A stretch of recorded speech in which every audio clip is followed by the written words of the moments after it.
I'm Matt McClure, and this is Currents. There's Fatima and Lourdes, but Bishop DiMarzio takes people on a pilgrimage a lot closer to home. We show our devotion to Mary, our mother, and it's just so encouraging to see the faith of the people. Plus, what's on your mind ahead of tomorrow's elections? We want to make a change in the state of New York and all over the country. I think it's very important that we vote. And a costume party, haunted house, and the Great Pumpkin at a Brooklyn church. I wanted to be a skeleton. I wanted to check something out, but someone took it. So here I'm Mario.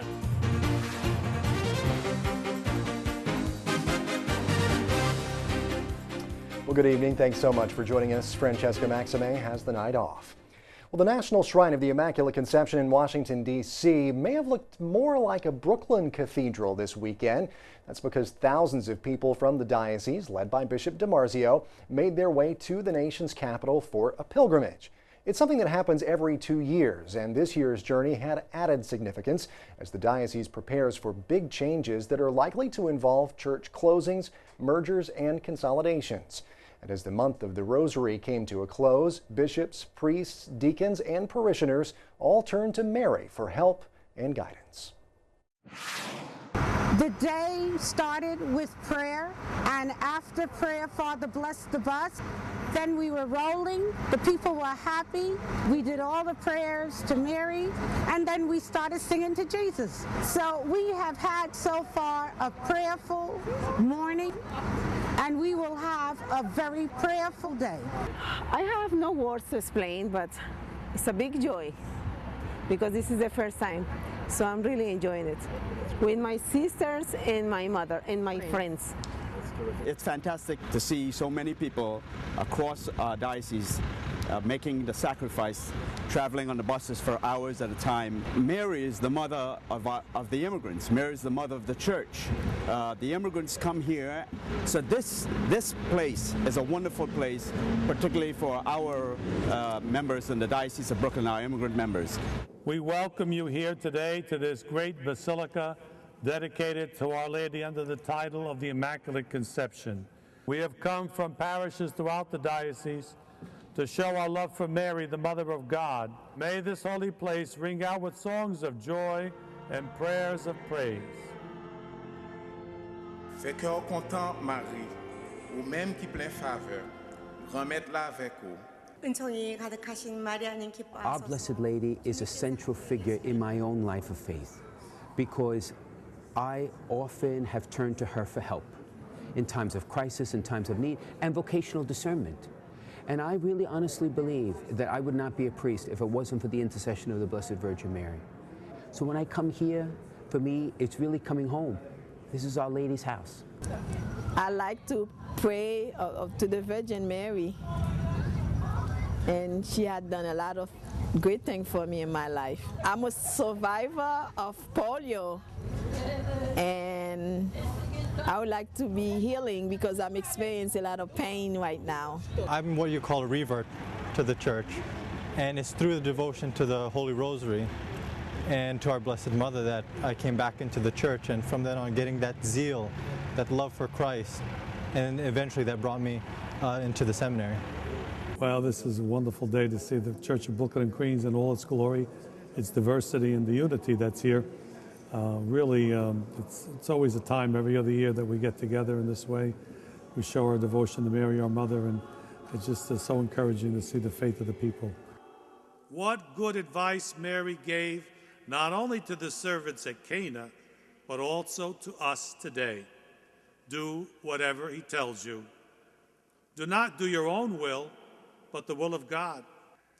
I believe this applies today to our diocese in a very special way. We have entitled the consolidation process, Christ Jesus, our hope. A deep faith in seeking God's will at this particular time. Our faith will be tested just as Mary's was tested. But like Mary, we will come to understand what God wants of us by doing whatever he tells us. Big crowd there. And today is a Marian anniversary. It was 60 years ago today that Pope Pius XII proclaimed as official dogma in the Catholic Church that Mary was assumed into heaven. Well, stay tuned. There's much more currents coming up straight ahead. When we return, we'll have today's headlines, including fire destroying Queens Parish. But first, ahead of tomorrow's elections, we wanted to get a sense of what was on the minds of people in the pews. So we headed to St. Athanasius Church in Brooklyn and asked, are you going to vote? I'll be voting on November 2nd. Of course I'm voting, yes. Yes, I am. Probably not. Yes. I don't like what's going on, so I just don't vote. I'm voting because if we want to make a change in the state of New York and all over the country, I think it's very important that we vote. It's our civil duty. It's our right. Yes, I'm going to vote. Yes, of course we're going to vote this Tuesday. I think it's every citizen's obligation to vote. It's a privilege to do so. Yes, of course. Because I want to be active in what's going on in our community and have some effect on the things that we need. It's the only way that we get our voices and be part of the decisions that are being made. If we all vote, that will show that we're interested in getting things done. Oh, yes. I got my voting by mine already. Have a nice day. Thank you.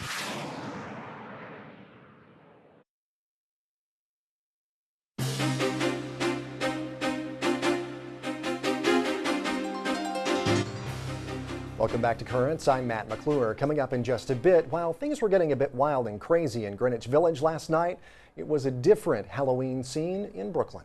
But first, let's turn to the day's headlines. Pope Benedict today denounced a Sunday attack on a Baghdad church that ended with dozens of people dead. It happened when militants entered Our Lady of Deliverance Church and took the entire congregation hostage. After a standoff, Iraqi troops then stormed the church. That's what you're seeing in this video here, according to the Defense Department. In all, 52 people were killed, more than 60 others hurt. It's not clear whether the deaths or injuries happened during the initial hostage-taking or when those troops stormed in. Now, in his response, the Pope called for a renewed international effort to bring an end to violence in the Middle East. Well, there was another church tragedy over the weekend, this time in Queens. Parishioners at St. Mary Magdalene Church in Springfield Gardens are mourning the loss of their longtime church home. The building caught fire over the weekend and was damaged beyond repair. Ed Wilkinson of the Tablet snapped these pictures of the charred building on Saturday. About 100 firefighters battled the flames, but reports say the fire destroyed the building in just a couple of hours anyway. The parish held Sunday services in a nearby gymnasium. Now, parishioners say they will rebuild, but investigators say they're still trying to find the cause of the fire. Well, a group of around 100 clergy sexual abuse victims marched at the Vatican yesterday, but police prevented the group from making it all the way to St. Peter's Square. Authorities blocked the protesters in their path, but did allow 2 victims to leave letters from abuse survivors on the steps of the Holy See. The Vatican says it does not, as a rule, allow non-Vatican sponsored events to take place in St. Peter's Square. The protest is the first sizable demonstration of clergy sex abuse victims near the Vatican. Organizers say they will keep the protests coming. Well, a new birth control debate is looming on the horizon. A group of medical experts is meeting this month to decide what preventative treatments should be provided to women at no cost to the patient under the new healthcare law. At one point of debate is whether contraception is in fact preventative care. The U.S. Bishops' Conference says no. The bishops say pregnancy is a healthy condition, not an illness, and should not be covered free of charge and treated as preventative. Birth control advocates, though, say more access to contraception would lower the number of unwanted pregnancies. Well, federal investigators are warning local law enforcement around the country to be on the lookout for potentially dangerous packages like the mail bombs that were sent to synagogues in Chicago last week. The FBI and Homeland Security Department say packages from outside the country with no return address should be looked over more closely and treated as potentially dangerous. Investigators say Al-Qaeda in the Arabian Peninsula sent mail bombs to synagogues last week, but those packages were intercepted. Well, the man who wrote many of President John F. Kennedy's speeches and also served as an advisor and political strategist is dead.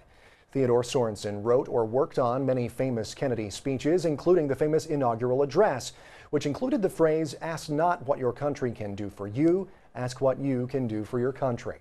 In 1970, Sorensen ran unsuccessfully for the U.S. Senate seat held in New York that had been held by Robert Kennedy. Sorensen died Sunday in Manhattan at the age of 82.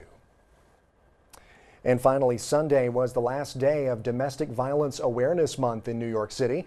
To mark the occasion, New Yorkers were stepping out to end domestic violence in a walkathon in Battery Park City. Our cameras were there. My daughter was a victim of domestic violence. She was murdered by her boyfriend on June 4th, 2007. I'm here walking to help stop domestic violence. This is my third year walking with Jericho Road. My goal is to make this walk as big as the cancer walk. The more people are aware of what's going on, the more resources that'll be out there for women and children and even men to come out and find out a way to step away from domestic violence. You are somebody. You don't have to take it. You don't have to be no doormat for nobody, but you can be a doorway. When we come together as a body, we can overcome anything. And each one of us coming together, sharing our stories and having leaders who have been through some of the experiences and who know which roads to take will help each and every one of us.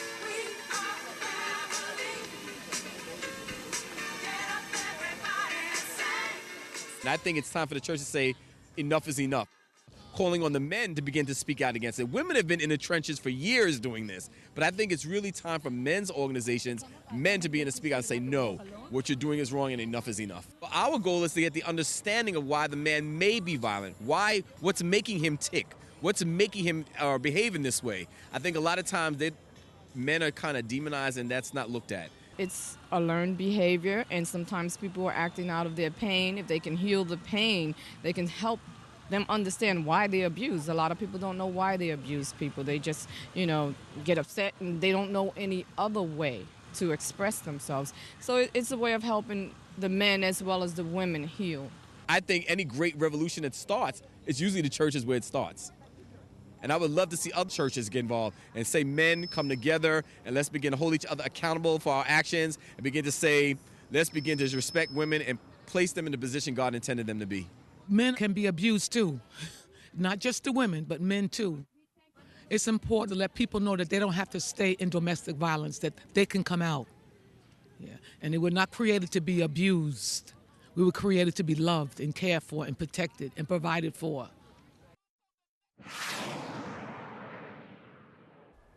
Loved, cared for, and protected. Well, if you or someone you know is a victim of domestic violence, call the NYC Domestic Violence Hotline. It's operational 24/7. The number is 1-800-621-HOPE. That's 800-621-4673. Well, a very busy week continues. We've already told you today is All Saints Day. Tomorrow is Election Day. And we'll have more on the big midterm election coming up next when I talk with Dennis Paust of the New York State Catholic Conference. But first, we got some more thoughts on the election this weekend at a local parish.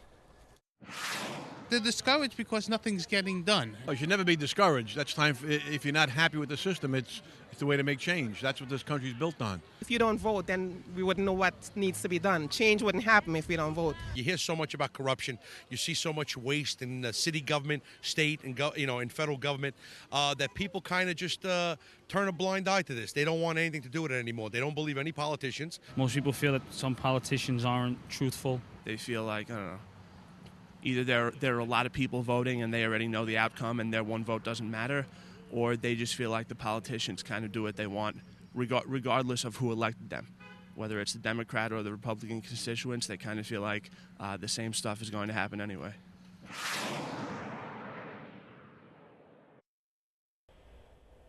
Welcome back. Well, with midterm elections literally just hours away now, there are a number of issues of interest to Catholics.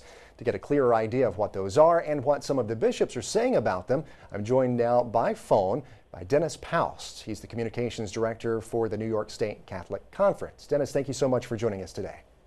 Hi, Matt. It's my pleasure. Well, we know as a rule, bishops, New York State bishops and bishops in general don't get involved with endorsing any particular political candidates or anything like that, but they do, as I mentioned, speak out on a number of issues. This election cycle is no different. What are the bishops emphasizing this election cycle in particular? Well, first and foremost, the bishops are emphasizing that Catholics have a moral obligation to go to the polls and vote, but not to do so in an uninformed way. They're called to form their conscience, which means they need to learn about the issues that are important, and they need to find out where the candidates stand. And there's a number of issues that are always of import, but what the bishops really stress in their statement that they released this year, as well as the one 2 years ago, is that the inalienable right to life of every innocent human person really outweighs other concerns where Catholics can use prudential judgment. The right to life is the one, they say, through which all others flow, which means it's the most important. And so we're talking about abortion, euthanasia, embryonic stem cell research, things like that are the most important. And candidates who reject that are participating in evil, the bishops say. Right. What are some other issues that the bishops are focusing on this time around other than the life issue? I know, of course, immigration has been making headlines here lately. What do the bishops have to say about that? Well, the bishops are calling for comprehensive immigration reform. It's the system in the country now is just intolerable the way it's working. Nothing is improving, and what they would like to see is a reform that regularizes the situation for undocumented immigrants already in this country, meaning finding a way where there's some sort of path to citizenship for people who are already here. Now, does that mean amnesty? No. It means something more along the lines of getting in the back of the line, doing the things they need to do to become citizens. It benefits everybody. We can't deport 12 million people, and we really need to find a way to bring these people out of the shadows and become contributing members of society. As far as here in New York State in particular, in the legislature over the past couple of years, are there things that have been happening, that bills that have been passed or legislation that's been making its way through the state legislature that the bishops are saying, okay, wait, hold on, we need to put a stop to this and this needs to change? Maybe what are some of those issues that might be happening? Well, back to abortion for a minute, there's a bill called the Reproductive Health Act in Albany, which is being pushed very hard by NARAL and Planned Parenthood, and that would make abortion a fundamental right in the state, which means it couldn't have any restrictions really whatsoever. It's a really dangerous bill that would even potentially impact our Catholic hospitals and other institutions, forcing them to make referrals or even allow abortions, which of course would make them close down.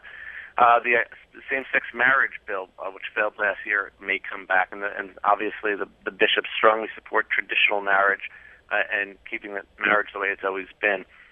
Our Catholic schools, as you know, are in crisis all over the state, and really we need is parents need the right, the ability to choose the school that's best for their kids. They pay taxes, but when they go to Catholic school, they're also paying tuition, and we'd like to see a tax credit, an education tax credit that allows parents to take that credit for their tuition and be able to choose the best schools for their kids. In this election cycle in particular, we're seeing things very polarized out there, Dennis. I mean, we've got candidates basically on either one end of the political spectrum or the other. And does that make it more difficult, you think, for people to vote their consciences? I mean, you might have some people say, well, these issues are very important to me, and say these issues that are important to the bishops that you've mentioned, some of those fall in line with what one political party espouses and what some candidates on one side of the spectrum espouse and talk about, and then some of the other issues may fall on the other side, the other end of the spectrum. How do people kind of take those and say, okay, well, here's the candidate I'm going to vote for? Well, unfortunately, it's rare that there's the perfect candidate when you're Catholic, because we're really, we say we're politically homeless because our positions don't fall along party lines. Our position on the death penalty is often associated with Democrats, where our position on abortion is usually associated more with Republicans. Or, tax credits is one that really kind of spans both spectrums. Used to be more of a Republican issue, but now a lot of Democrats are on board. What Catholics need to do is learn the issues, understand what's important to them, and understand also what's important to society, and just to make the best decisions they can, because oftentimes you can't make a perfect choice. Sadly, there's not a perfect candidate out there most of the time, but you can make the best choice, the one that you think is going to do the best to preserve human dignity, human life, and to support the other positions that are very important both to the bishops and to the voters themselves. It's a difficult task. There's no easy answers, but it's one that really requires due diligence by the voter. All right. Well, Dennis Powles, Communications Director with the New York State Catholic Conference, thank you so much for your time. We really appreciate it. Matt, it's always a pleasure. I'm happy to help. Thank you, sir. And of course, we'll have much more on the election coming up on tomorrow's show. And what do some people in the pews think about the issues that are important this election season? Well, here's more of what they had to say this weekend. More Christian values, I think. I think it's really important. The economy. Education is very important with with the kids. The economy. How involved the government is with the Board of Education. I'm unemployed and I'm looking for work, and it's very hard to find jobs in the New York area. I'm concerned too with the fact that they want to change Social Security, for us, because I'm 90 years old. Immigration, health plan. Universal have the plan for everybody. Prices of everything in this state is going up, and unfortunately our salaries aren't going up with it. New York is one of the most expensive states in the country, and the pay raises stays the same all the time. And I think they should really look into that, because the middle class are the ones that are really suffering a lot.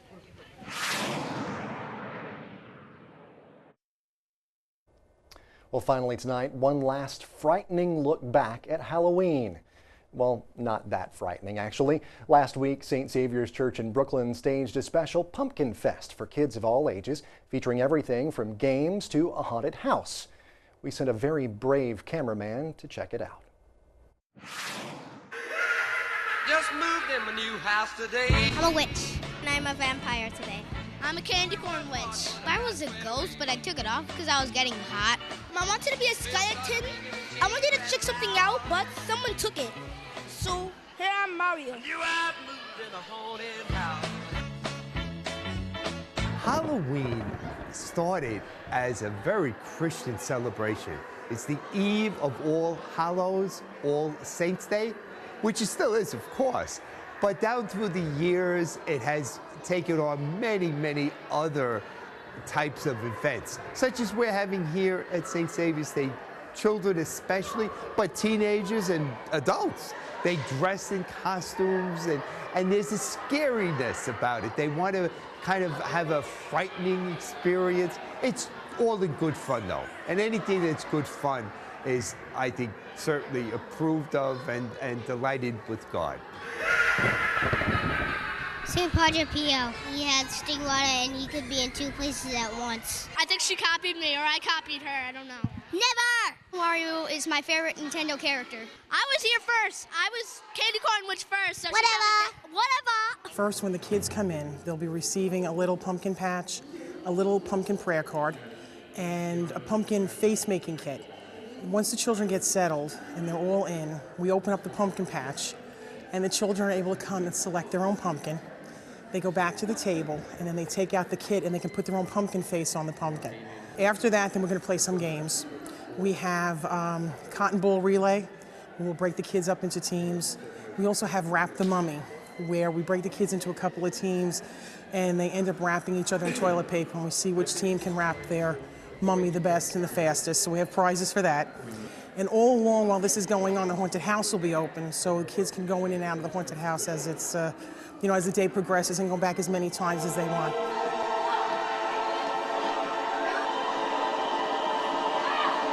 I jump on them and I scare them and I scream at them. I think they're getting very scared, very, very scared. Freaky. Man, oh, come on, that was so scary. No, to me, it was not really scary. It wasn't scary at all. In the course of the day, I do say an opening prayer, and we try to have a little blessing. I don't really try to tell the children in this setting any connection with the eve of All Hallows, All Saints Day. I don't think it's a teaching moment. I think it's a moment that they just want to have fun and make a lot of noise, not be quiet listening to me preaching. So I make it brief, but we do have God's blessings upon our events.